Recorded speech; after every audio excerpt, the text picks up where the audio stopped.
Welcome everyone. This is Talks at Innovators Magazine, a show about communication on impact innovations. We promote the exchange of ideas and prompt progress amongst industry experts, leaders, and people that are passionate about the world just like you and me. Welcome to your new innovation hub. Let's move the day together.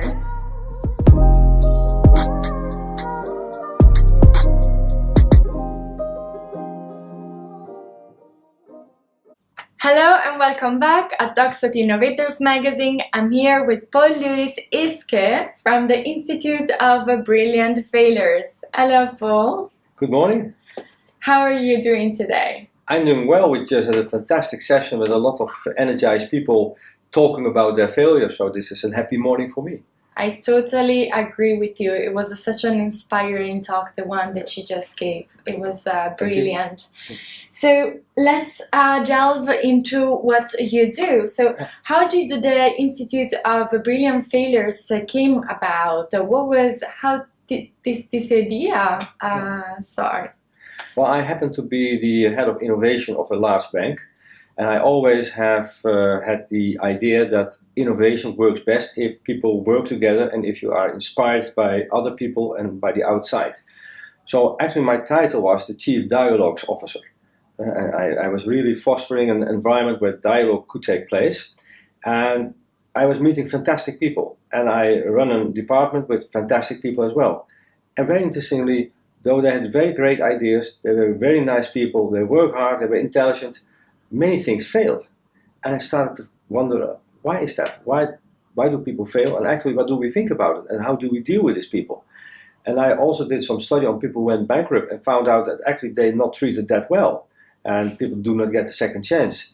And I thought, that's well, first of all, it's not fair, but also it's not intelligent, because a lot of knowledge is lost if people do not talk about what happened, and other people can, and they themselves cannot learn from what happened. And that gave me the inspiration to start the Institute of Brilliant Failures. I understand that you also wrote a book about giving a second chance, right? Yes. I wrote a book where it's in Dutch, it will be translated, but this book is about a couple of things. First of all, about the culture for failing, and maybe we will talk about it, but also the art of failing. Because it's easy to say you can learn from your mistakes, you can learn from your failures, but how do you do that? And that's what I tried to find out, and I worked on that, and I created a kind of approach for people to better understand what actually went wrong, why it went wrong, and how to take the lessons for yourself and for others. Yeah, and that's really the fundament of what you do now at the Institute. Yes. So what does the Institute offer? Let's talk about that. Yes.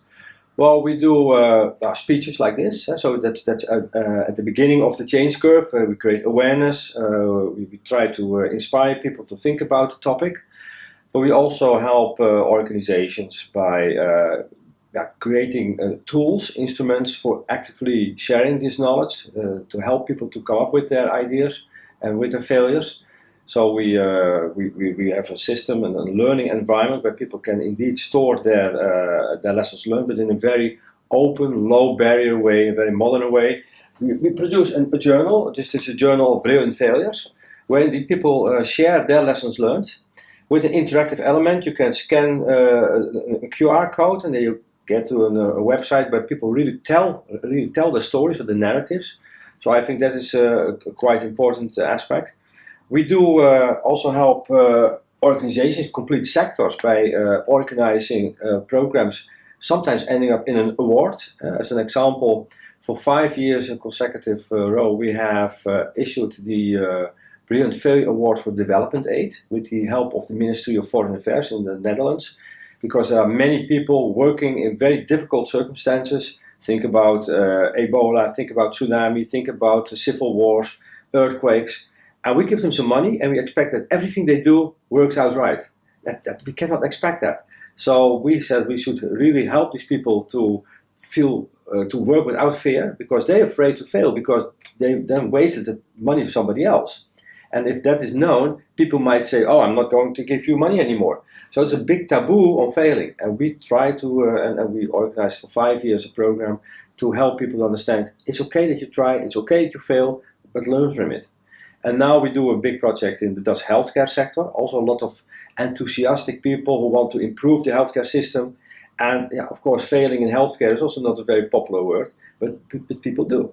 So also here with the support of the ministry, we organize this program. We work with big organizations to improve also internally the climate for experimenting and for learning. And yeah, this is a type of services we offer. Yeah, in fact, I was looking at the website, and besides the database with all the brilliant failures, you also offer archetypes, and Yes. you offer a matrix. How does that work, Yeah. really briefly? Now that's because I want to answer the question, how do you learn from failures? And sometimes the examples themselves, the context is not so relevant, but the principles behind it. And I have studied hundreds and hundreds of failures. People send their failures to me. I don't know why, maybe because I'm the chief failure officer. But I've seen so many of these failures that I start to understand, hey, but there are some patterns, some principles that come back in failures. And like, for instance, the empty spot at the table. Many things go wrong because people have a great idea and they work it out, but they forget to involve the people who should work with this or are confronted with this new concept. And that might be a cause of resistance, and that might be that you have a very good idea, but it doesn't work in the practice. So that's an example of an archetype. I myself have, I also failed many times. But one of the ones I often talk about is when I worked for Shell, I did work for Shell, I invented, and this is true, I invented LinkedIn in 1997. No way. We call it Master, Mapping System for Expertise, but all the features were there. And it was such a success that I said I'm going to quit my job at Shell and start my own company, and I will make the world smart and I will make myself rich. And both failed. What happened is 1997, and you probably won't know, but there has been a time in history that there was no internet. And 1997 was the time that things started changing. That was the emergence of the internet. So when I wanted to sell my product, it was a system, people said, oh, this looks very, very nice, but we don't have an intranet. Can you first build us an intranet? And I said, no, I build cars, not roads. Yeah, but we don't have a road, so we don't need your car. So after 2 years try, I've noticed it was too early. There was simply no culture, no infrastructure to support my tool. And that's very important in innovation. Many things are very well thought of, but they're not so well timed. And innovations often fail because they're either too late or too early. And too early is also not in time. Now, a situation where this happens is, I don't know whether you know this, but there are, in Mexico, you have so-called cliff divers. They dive from 40 meters into a stream, and in front of many people, and they wait until the water has the right height, because it's when it's too low and you dive, you will end up with a terrible headache. So they must not only be good divers, they also have to be good timers. And that's why I call this archetype of failing the diver of Acapulco. And it means that you are either too early or too late. And that is one of my personal brilliant failures. Wow, thank you for sharing this experience. Surely, since sometimes failing is hard, but sometimes it's just not the right time for it. Being in the right time is so important in many things. In many things, not just business, also in personal life. What is the archetype that you come across more often when you review these brilliant failures? Yeah, I think what I see quite often is the empty spot at the table. Simply people in an environment where you are dependent on many other people. You see that, that is an archetype that we see quite often. The other one, if I have to select two, the other one is the canyon. Canyon means that actually the image comes from from rivers. Rivers are flowing through a landscape, and the longer they are doing that, the deeper the canyon becomes. And that's why you see these great sceneries like the Grand Canyon. But the point is, if you do all the time exactly the same thing, it becomes more easy to do that. It becomes more difficult to do it in another way. And if the world is changing, and it requires new ways of working, at the end of the day, it becomes too difficult for people to do it in a different way, so they try it still in the old way, and they fail. And this is something we see in many organizations, and then we call these things procedures, protocols, the way we've always done it. And these are excellent to do things that you've always done in a situation you have always seen, but if you have to do it in a different way, this probably could be a failure. Yeah, you sure did that very funny video before the typist, and then she was given a computer, but she still kept on swiping away the whole computer.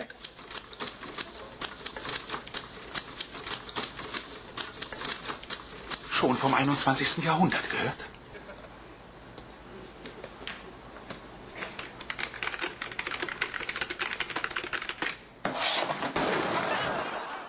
And that actually is a very human behavior, but that is the way our brain works. When we learn something, we create what we call a conductive path in our brain. It's the neuroplasticity of the brain. And if you do things many, many times, then you have learned something very well, but the better you know how to do it, the more difficult it becomes to do it in a different way. Definitely. Since we are talking about behavior, what is the positive psychology behind talking about failure and say, yeah, you know what? Failing is good. It's not necessarily a bad thing. It means that you at least try to do something new. Yeah, you're very right. It's exactly what it is. It is positive framing. I mean, we can have a very negative view on failing. Say, well, it failed. You may have wasted resources, might have long-term consequences. Money is lost. But you could also say, you could see from another point of view, hey, there is somebody who really tried to make something out of it. He worked hard. We can learn a lot from it. That's the positive side of it. The other connection with positive psychology is I refer to my talk to fear. And I don't like fear. People should not be afraid in their work, should not be afraid in love, should not be afraid of being playing a sports game or whatever it is. I don't like fear. And part of my work is what I call double fear reduction. I think people should not be afraid to try something, and people should not be afraid to talk about things that didn't work. And that is how I see the connection with positive psychology. Actually, I run another institute that I was not talking about today. It's called the International Institute for Serious Optimism. And I do it with Norwegian. In Norway it's called Serious Oppmuntring. And there indeed we look at what kind of interventions can you make in your environment so that people get positive energy, and based on this positive energy get to better performance, better relationship, higher client satisfaction, higher productivity, better health. I see hospitals where they really put things in place to give patients, for instance, I just visited a children's hospital where they really try to positively energize the little patients and really measure that indeed that has a positive impact on their health improvement, health recovery process. So that's why I believe that if you have a positive framing of failing, a lot of things will improve, including productivity, including employee satisfaction, including client satisfaction, whatever you want. It's really, I think, something that companies all over the world are starting to realize the importance that environment has, for example, on their employees, and how much it can affect all these things that you just said, even in terms of health and happiness. So not just positive psychology, but also all different other sides of your life. And they really see a return on investment, if you can call it like that. Yeah, that's why I mentioned also the value case. If you invest in one element, and this could be the societal capital, also the social capital, the human capital. If you invest in that, you probably will also see a payoff in the other capital elements, like the financial capital. These things are intertwined. Yes, definitely. As intertwined as the SDGs, which are also pretty in line, because to disrupt the world that we have now and to achieve them, we really have to start doing some things in a different way that we have done until now. So it's good to try, it's good to fail, and hopefully something good comes out of it. Yeah, what is interesting is if you look on how nature is working, how evolution takes place in nature. It's follow exactly the lines that you just described, and for me it's always intriguing why things that are so natural turn out to be so difficult. Yeah, and probably partly is what I call self-inflicted pain. We do it to ourselves. So sometimes I just remove the barriers we have created for ourselves. Staying on the environmental, actually on the environment side of what we are talking, what is the impact on industries and on the broader ecosystem when we teach that failure is good? What do you see it happening? Yeah, we are facing very big challenges. You also refer to the SDGs, the Sustainable Development Goals. It's very complex. And I think we really have to put a lot of energy in it. We have to trust that most of the people who are working on this really want to improve and make the world a better world. Accepting that, then we also have to accept that not everything we do will give immediate success. So I think that we can make a contribution by accepting brilliant failures, by speeding up the necessary development. And so that's also why I talk about my background is also innovation management. I've been the head of innovation of amongst others, the ABN AMRO Bank. And as an innovator, I see that you mentioned rightly so the word environment. You have to create the right environment. Now, in the right environment, people have to have the ability to try. We have many methods for this, like the lean startup methodology, agile working. But all these things have something in common, and that is try, fail, and learn. And that's the way we can progress in the fastest way. And I have magnified this aspect of trying and failing. And what I try to add again is this aspect of how do you do that learning? Because talking about it is good, but doing it is even better. I think it's funny how when we are children, our parents always tell us that, yeah, learn from your mistakes. But then when we are adults, failing is almost not an option, you know? You just are expected to do everything right at the first trial. It's really not an optimal environment to grow and to progress. I recently gave a workshop for a school of children between 6 and 12 years old. And I asked them, what's wrong with failing? And they all said, well, if you fail, you're stupid and maybe you have to leave the school. So that's what they think about that position. And that starts actually at school, when they see consequences of failing. In the beginning, when you fail, people laugh about it and say, try again, and you will learn. It's the way you get a bad grade. You have to learn to ride a bicycle. Yeah, how do you do it? Just by falling. And if you start walking, exactly the same. What happens when you're in school and you fail? You get a bad mark. Yeah. It's negatively framed. Yeah. So I sometimes say, my wife actually is a school teacher. So I sometimes say, well, I have to repair the damage that you have done. Always good to manage this type of discussions. That's good. So it's really interesting to understand that you try to communicate already your learnings to people that are still very young. So what do you think is the role of communication in making acceptable to fail, to normalizing failure?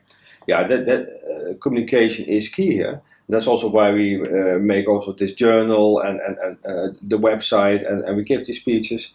Communication is key here because somehow, like you say, when you're, let's say when you're 6 years and older, you have been told you have to perform, you have to have success.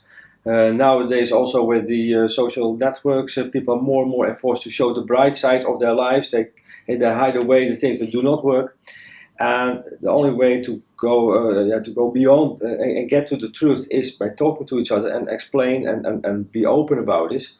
And we still have to communicate that this message also, and therefore you ask a very relevant question, is not just about feeling well, it's also about having success. You cannot have success as a society or as an individual if you do not use entrepreneurial principles. We are human beings, we have to find out, we have to discover. Human beings are discoverers by nature. If we cut out that capability, then what are we? Then we are machines. Well, thank you so much for that. It was a brilliant insight in what you do and what you're trying to achieve, the kind of environment you're trying to create. So how can people connect with you and the Institute? Well, they can contact me directly. It's paul@brilliantfailures.com. That's simple. But we have a website, as you told. We have many resources, just open source. Everyone can have a look at the cases. Everyone can have a look at the online version of the magazine. My motto is steal with pride and share with delight. So everyone is welcome, and if people want to know more, they can find all the contact details on the site. But I also truly hope that they also enjoy the resources that we have put together on the site itself, because we enjoyed collecting them, and we learned a lot from ourselves. So I hope other people will do as well. But again, most welcome to contact me or my colleagues, and definitely we will want to talk about what we do. Well, thank you so much, Paul. It was super interesting talking to you, and I hope we're going to have you back here at Talks at Innovators magazine really soon. I'll do my best. Thank you so much. Thank you.